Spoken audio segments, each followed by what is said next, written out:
Hi, welcome to the Holism video blog. In today's episode, I'm going to be taking you through a flexibility drill designed to release tension and potentially increase range of movement through the rhomboids.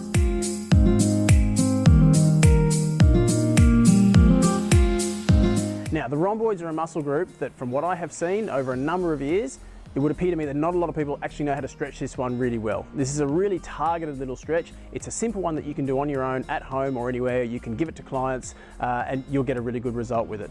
Now, there are a lot of body parts in play with this one, so you can't really afford to try and force and push too hard. Control is more the key rather than strength and force. So if you have good control, you'll get a great stretch. If you force too hard, you'll find that you just have a bunch of muscles contracting in areas where you really don't want them to. So I'm going to turn side on for this one.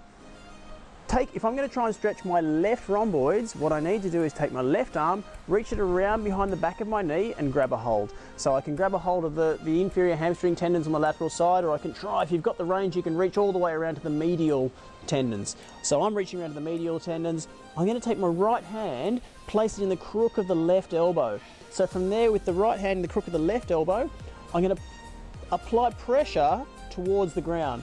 So pressure towards the ground. Shoulder blade protract. I'm going to let it protrude and reach towards the ground. So from there, I can now increase the tension in the stretch by flexing the thoracic spine and pulling up against that stretch.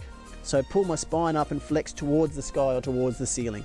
So applying pressure here, I can increase the stretch further by reaching with the shoulder blade, so I can activate my serratus anterior. If you've got that kind of control, you can protract the shoulder blade further towards the ground, and you'll find that that pressure, that tension lines up pretty well perfectly with the rhomboids.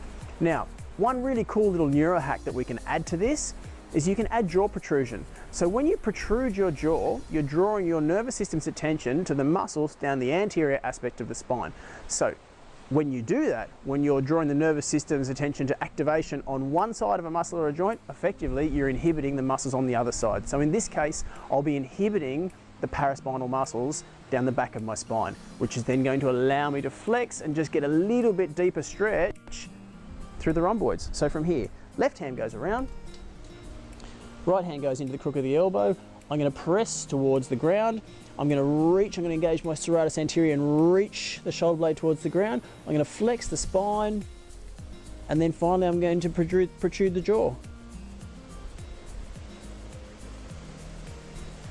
And I can feel it just get a little bit further, that gets a little bit deeper as I add that jaw protrusion.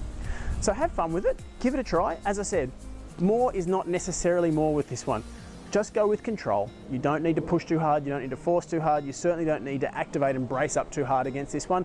And I'd advise not to try and stay in it for a long time. You are talking about flexing the spine and applying pressure through spinal flexion. So it's not something that we really want to spend a whole lot of time in, because you'll end up with connective tissues feeling a little bit sore through the spine. But as far as a really quick and a great little stretch to target the rhomboids, it's an absolutely fantastic option. Give it a go, let us know how you get on.